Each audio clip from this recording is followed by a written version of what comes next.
नमस्कार मेरो प्यारे महोदय। जीवनमा यी तीन काम गर्दा कहिले पनि लाज शरम नमान्नुस्। चाणक्य नीतिमा आधारित छ यो भिडियो। तपाईले जिन्दगीमा अरु बेला के गर्नुस् कसो गर्नुस् त्यो थाहा भएन, तर तपाईले यी तीन काम गर्दा कहिले पनि लाज शरम मान्न पाउनुहुन्न। यदि अगाडि बढ्ने हो, जिन्दगीमा प्रगति उन्नति गर्ने हो, सफल मान्छे बन्ने हो, मान्छे भएर जन्मिसकेपछि केही गर्ने हो भने यो एउटा सामान्य कुरा हो कि मान्छेको जीवनमा सफलता र असफलताको दौरान त चलिरहन्छ।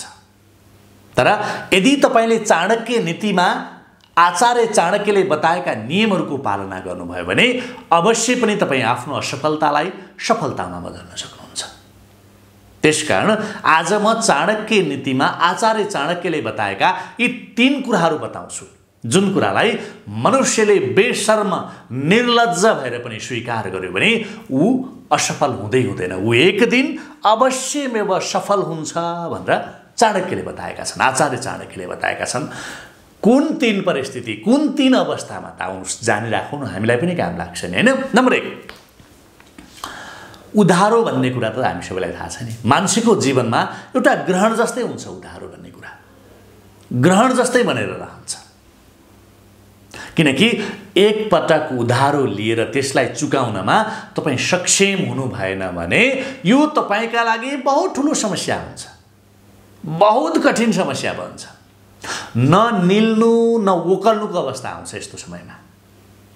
यदि तपाईमा धनको अति नै आवश्यकता छ अथवा कुनै चीजको तपाईलाई अति नै आवश्यकता छ, जसका लागि तपाईलाई पैसा चाहियो, जसको पूर्ति बिना तपाईलाई अति ठूलो नोक्सानी बेहोर्नु पर्ने स्थिति आउनेवाला छ भने तपाईले, यदि तपाईको घरमा अथवा तपाईलाई यस्तो परिस्थिति सृजना भयो कि तपाईलाई त्यो चीज अति नै आवश्यक छ, यताबाट हेर्दा उताबाट जताबाट हेर्दा पनि त्यो चीज तपाईलाई अति नै आवश्यक छ, जुन चीजका लागि तपाईलाई पैसाको खाँचो छ, हैन, र जसको पूर्ति बिना तपाईले ठूलो नोक्सानी बेहोर्नु पर्नेवाला छ भने उधारो माग्न, सापटी माग्न कहिले पनि लाज नमान्नुस् भनेर आचार्य चाणक्यले भनेका छन्। निर्लज्ज भएर माग्नुस् उधारो र सापटी पनि, तर आफ्नो काम बनेपछि सही समयमै उधारो चुकाउन नबिर्सनु होला।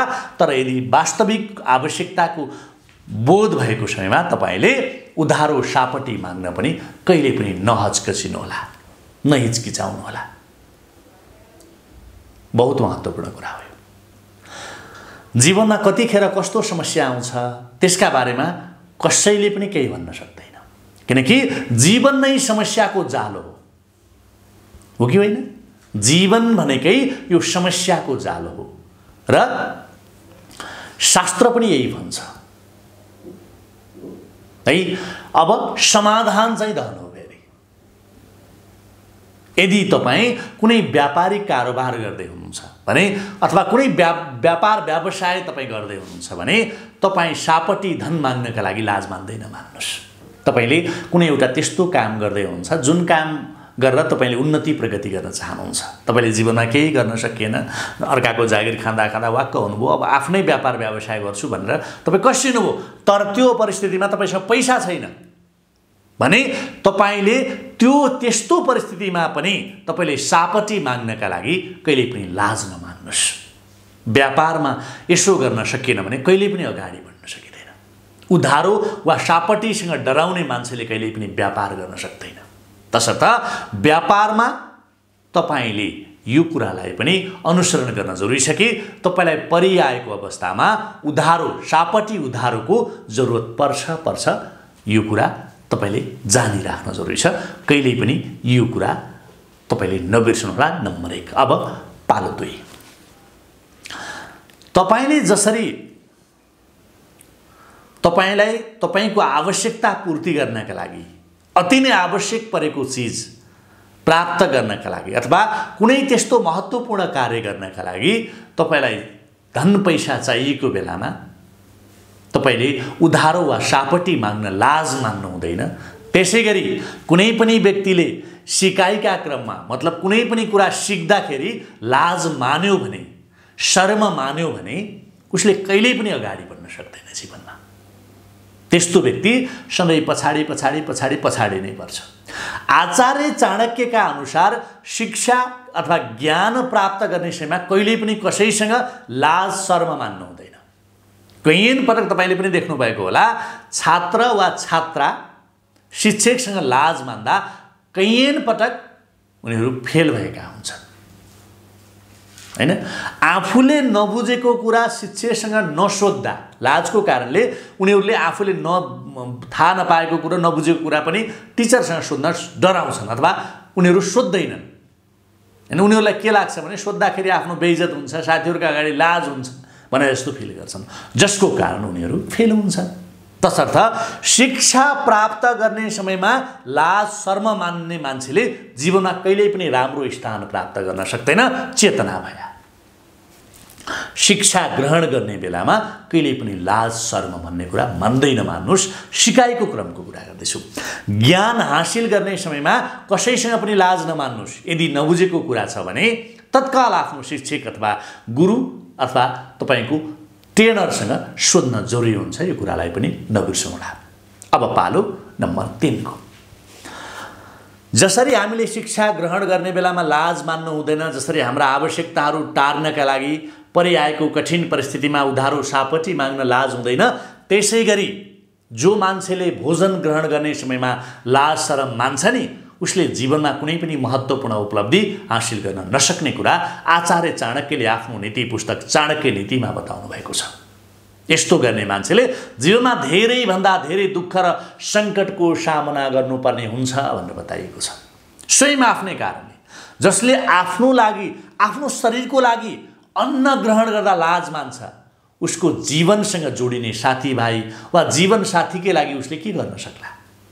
यसैले कहिल्यै पनि खाना खाने समयमा लाज शरम मान्नु हुँदैन। आफ्नो पेटको लागि तपाईँ लाज मान्नुहुन्छ त अरू केका लागि तपाईँले अगाडि बढ्न सक्नुहोला। तपाईँ आफ्नो पेटका लागि त लाज मान्नुहुन्छ, अरू केका लागि के गर्नुहोला तपाईँले। यो सामान्य तर बहुत सोचनीय कुरा हो मेरो प्यारे हजुर।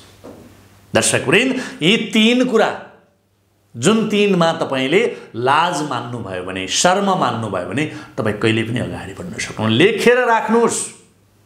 तपाईले यी 3 कुरामा कहीँ बेशर्म भएर यी 3 कुरामा तपाईँ अगाडि बढ्नुहोस्। कसैको घरमा पाहुना लाग्नु भएको थियो, तपाईलाई अरूको खाना खाने भन्दा अरूको भोजन भन्दा तपाईको भोजन अलिकति बढी खाने बानी छ, तपाईको शारीरिक अवस्था त्यस्तो छ, अथवा तपाईको शरीर ठुलो छ, तपाईको आहार अलि धेरै छ, तपाईले लाज मान्नुभयो, पस्केर दिएको, सुरुमा पस्केर दिएकोमा दोस्रो पटक तपाईलाई थप्न गाह्रो लाग्यो, तपाईँ लाज मानेर उठ्नुभयो, तपाईँ भोकै रहनुभयो, त कसलाई समस्या भयो? तपाईलाई समस्या भयो।